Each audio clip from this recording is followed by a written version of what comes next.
سلام، وقت بخیر. دکتر داوودی هستم، متخصص پروتز.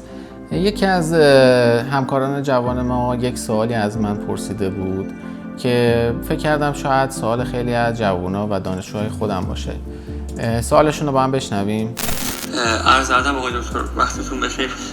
من جسارت میکنم بازم میخواستم که این راهنمایی بگیرم ازتون که این بیمارهایی که دارین، تعداد در واقع بیمارهایی که دارین چجوری جذبشون کردین که مثلا میان پیشتون، مثلا ما چیکار کنیم که در ابتدای راه مطب میخواین بزنیم بیمارها رو جذب کنیم و اینکه مثلا شما کلینیک کار میکنید که این همه بیمار میاد براتون؟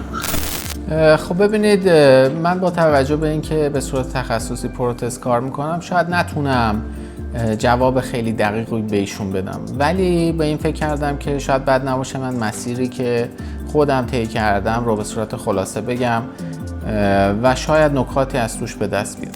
ببینید، منم مثل همه شما عزیزان یک روزی دانشجو بودم و یک روزی صفر شروع کردم. تنها چیزی که داشتم این بود که من به خودم اعتماد داشتم، کارم رو دوست داشتم و سعی کردم همیشه بهترین کاری که میتونم برای ارتقای کار خودم انجام بدم.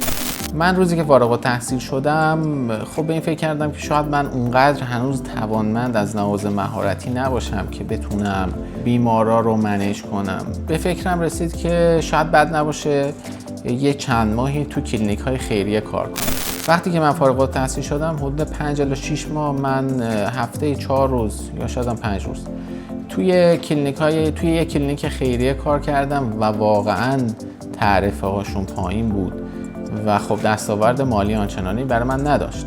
من دنبال این بودم که مهارتم و سرعت عملم بالاتر بره و اون چیزی که طی این چند سالی که دانشجو بودم، کتابایی که خونده بودم، مقالاتی که کار کرده بودم و خونده بودم رو بتونم عملی انجام بدم، اون نکاتش رو. و خب خیلی برام مفید بود، یعنی در افزایش اعتماد به نفسم خیلی نقش داشت و باعث شد که من یک اعتماد به نفس نسبی نسبت به خودم، توانمندی‌های خودم، کارهایی که میتونم انجام بدم، کارهایی که نمیتونم انجام بدم و نیاز به این داره که بیشتر تمرکز کنم و حداقلش این بود که تونستم بفهمم کدوم رشته رو علاقه دارم، کدوم فیلد رو علاقه دارم، کدوم فیلد شاید خوشم نیاد ولی مجبور باشم انجام بدم. همه اینها طی اون چند ماه اول به دست اومد.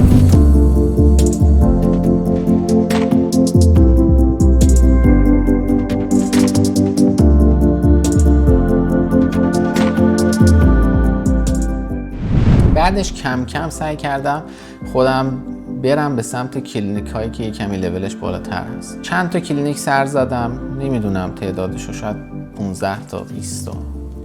چند تاییش رو خودم دوست نداشتم، چند تاییش رو اونا شاید نپسندیدن منو و خب چند تایی اوکی شد، شاید 3 تا یا 4 تاش اوکی شد و آروم آروم شروع کردم تو این کلینیک ها رفتم. اوایلش اصلا بیمار نداشتم، واقعا میگم. یعنی من شاید روزایی همین الان به یادم میاد که من میشستم توی کلینیک و منتظر میموندم تا یه بیماری بیاد یا برای من یه بیماری بذارن. خب قاعدتا اونا هم حق داشتن، شاید چون من تازه اومده بودم تو کلینیک، پزشکانی داشتن که قبلا اونجا کار میکردن، بیمارا بهشون اعتماد داشتن، خود مدیریت کلینیک به اون پزشکان اعتماد داشت و خب طبیعی بود. آروم آروم ترمیم اومد سراغم، یعنی با ترمیم شروع شد. چند تا ترمیم خوب انجام دادم و خب دیدن خب بیمار راضیه، کلینیکم که از سرعتم حالا مثلا راضی بود، کارم هم خب تو گرافی نشون میداد که خب خوب بوده.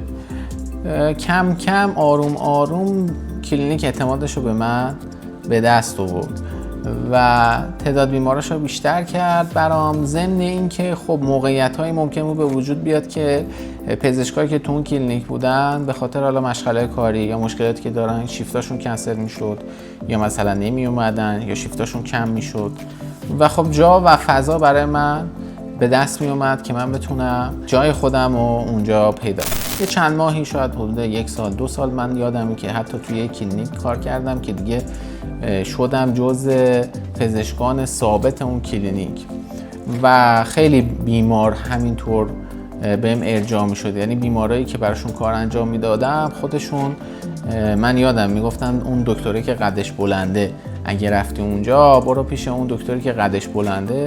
حتی ممکن اون فامیل من یادشون نباشه ولی روزی که هستم رو یادشون بود و اینکه خب مشخصات ظاهری منو میدادن.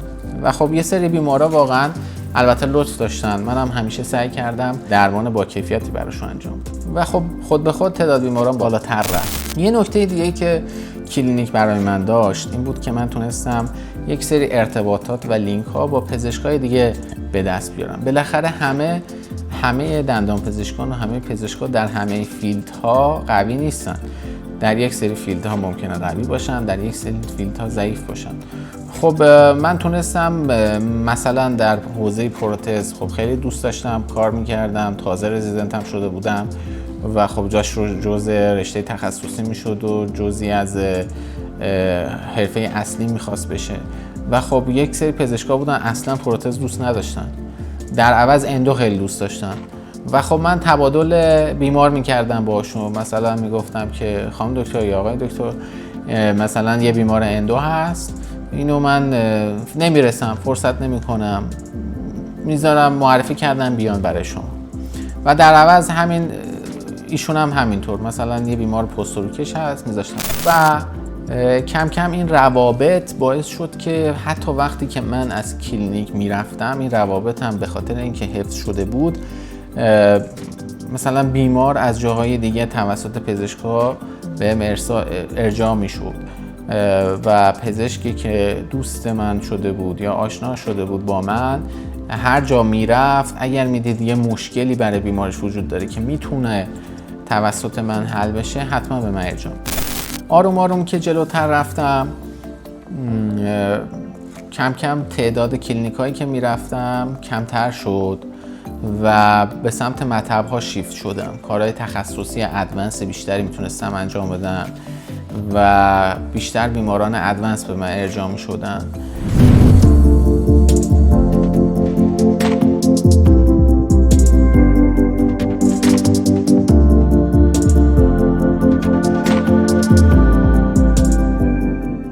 خب کم کم کلینیک ها رو کم کردم به خاطر اینکه حس می‌کردم کارهای روتینی که داره تو این کلینیک ها انجام میشه اون چیزی که من دلم میخواد و اون رشدی که من نیاز دارم تو کارم پیدا کنم رو برام نداره.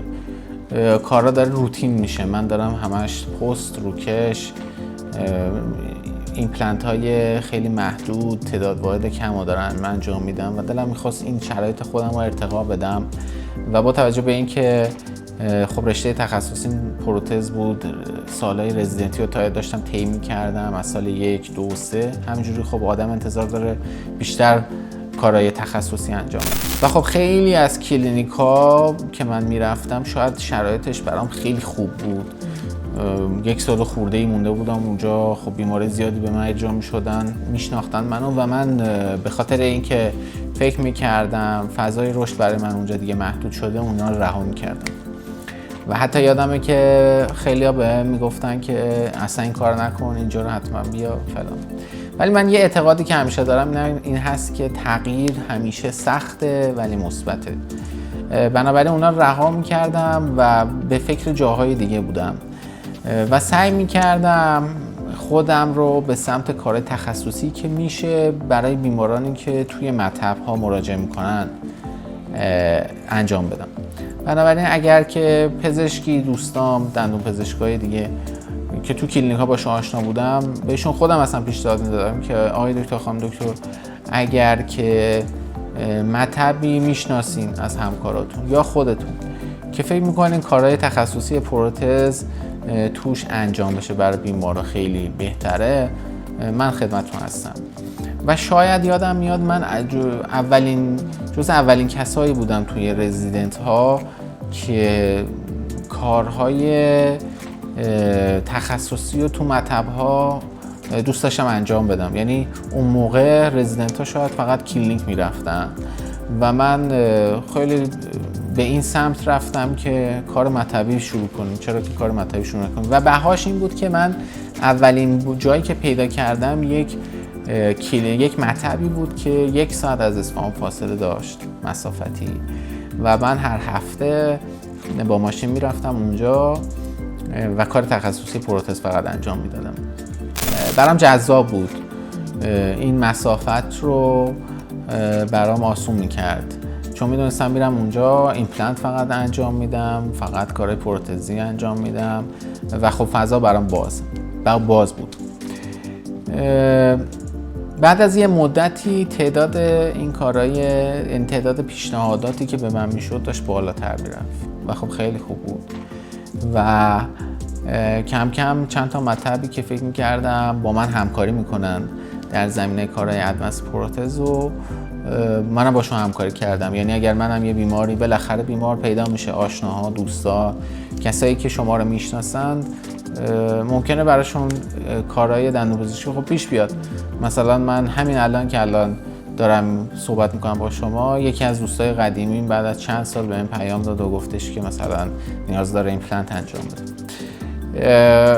من هم بیمارایی که داشتم و فکر میکردم که براشون کارهای تخصصی خوبی میتونم انجام بدم و به مطبایی که باشون همکاری داشتم ارجاع میدادم اونجا براشون کاراشون رو انجام میدادم. نکته‌ای که در همه این صحبتایی که داشتم به نظرم بولد هست این هست که من همیشه سعی کردم کیفیت درمان رو بالا نگه دارم برای بیمارم و این کیفیت بالا باعث میشد خودم هم از کارم لذت ببرم. بنابراین من پیشنهاد میکنم، پیشنهاد اولم این هست که همیشه کیفیت رو برای بیمارتون در نظر بگیرید. خودتون لذت میبرید وقتی درمان با کیفیتی انجام بدین و شاید زود بازده نباشه این درمان با کیفیت شما. یعنی شاید انتظار داشته باشین الان من این درمان با کیفیت رو برای این بیمار انجام دادم، کلی وقت گذاشتم، خسته شدم، چرا خب پس نتیجه نمیده؟ نتایجش در طولانی مدت مشخص میشه. وقتی که بیمارا آزمون و خطا کنن جاهای دیگر رو و بعد به این نتیجه برسن که شما که براشون کار انجام دادین بهترین بودی و میگردن پیداتون میکنن.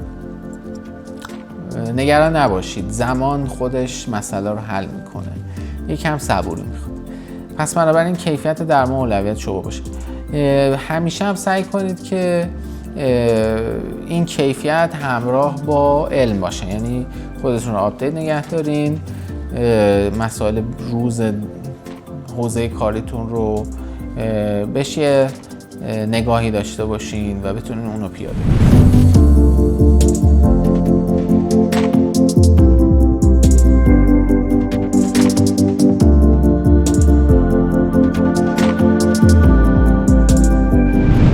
مسئله بعدی که دوباره تو این جملاتی که گفتم، صحبتایی که داشتم بود، این بود که عصر ارتباطات از دوستان. سعی کنید لینک و کانکشن هایی که فکر میکنید براتون مفید هست رو به دست بیارین، با همکاران دندونپزشک دیگه، با دوستاتون. وقتی که دانشجو هستین ارتباطاتتون رو سعی کنید حفظ کنید که این خیلی کمکتون میکنه. واقعا من بعضی وقتا یک سری جاها بهم زنگ میزنن یا یک سری افرادی با من تماس میگیرن، من واقعا نمیشناسمشون، ولی میگن شما رو فلان دکتر معرفی کرده، شما رو فلان فرد معرفی کرده، گفته کارتون خوبه، خواهش میکنم مثلا اگر امکانش هست با من همکاری داشته باشید. نکته سوم به نظرم این است که از الان چشم انداز مثلا 2 سال بعدتون رو داشته باشید. شما میخواین کجا بالاخره مطب داشته باشین؟ تو همون حوزه سعی کنید که کلینیک برین یا کار درمانیتون رو انجام بدین، تو همون محدوده جغرافیایی باشین، چون بیمارا شما رو میشناسن، شما دارین عمرتون رو میذارین، وقتتون رو میذارین و کار درمانی انجام میدین و خب حیفه که شما بعد از 2 سال اون منطقه رو ترک کنین و یه جای دیگه برین.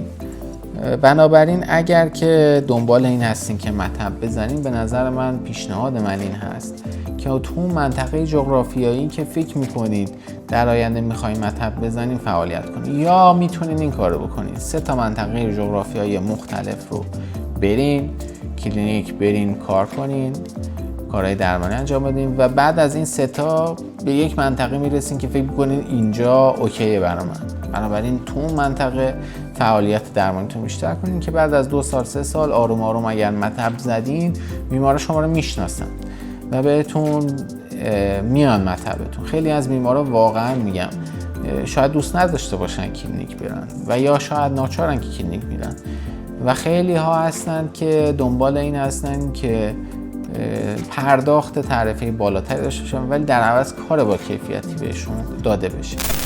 و نکته آخر که به نظرم مهم هست این هست که همیشه به خودتون و به کارتون هر آنچه که هستید، هر لولی که هستید، هر توانایی که دارید، به نظرم مهمترین مسئله این است که خودتون به خودتون اعتماد داشته باشید. هیچ وقت خودتون رو با بقیه مقایسه نکنید. امکاناتی که بقیه دارن رو شما ندارید و شاید اون امکانات رو اگر در اختیار شما بذارن، شما دستاوردی که به دست میارین خیلی بیشتر از اون فردی باشه که دارین خودتون رو باش مقایسه میکنین. بنابراین هر کسی رو با ترازوی خودش میسنجنش و سعی کنید هر آنچه که دارید رو ارتقا بدید. هر چی که هست، هر لولی که هست همون رو ارتقا بدین و خودتون با بقیه مقایسه نکنید. ما هیچ وقت نمیتونیم با کفش دیگری راه بریم و سعی کنید در این مسیری که دارید ادامه میدین همیشه به خودتون اعتماد داشته باشین. اعتماد به نفس خیلی خوبه، خیلی به شما کمک میکنه و پرزنت خوبی هم از درمان خودتون داشته باشید. یعنی برای درمانتون وقت بذارید، مطمئن بشین که درمان با کیفیتی دارین انجام میدین و همین رو خوب پرزنت کنید. سعی کنید الان در فضای مجازی که خوب دیگه خیلی داره همه جا رو در بر میگیره، سعی کنید فعال باشین.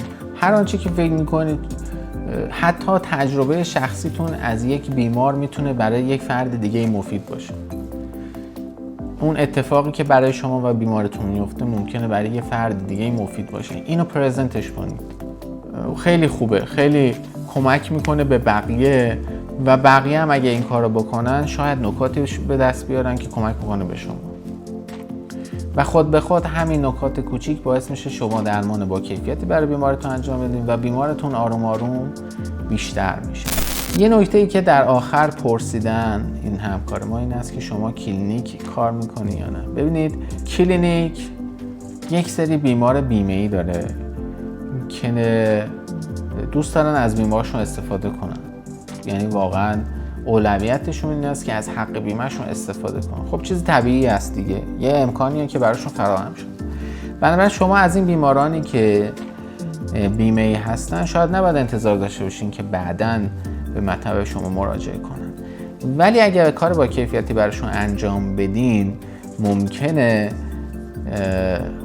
خود اون بیمار یه نفر دوستی آشنایی کسی رو داشته باشه که اون بیمه نداشته باشه و دنبال این باشه که یه کار با کیفیت براش انجام بشه. بنابراین خب به شما معرفی میشه. به همین سادگی. امیدوارم موفق باشید. هر جا که هستید دلتون شاد باشه. مرسی که تا الان پای صحبتام نشستید. خدا نگهدارتون.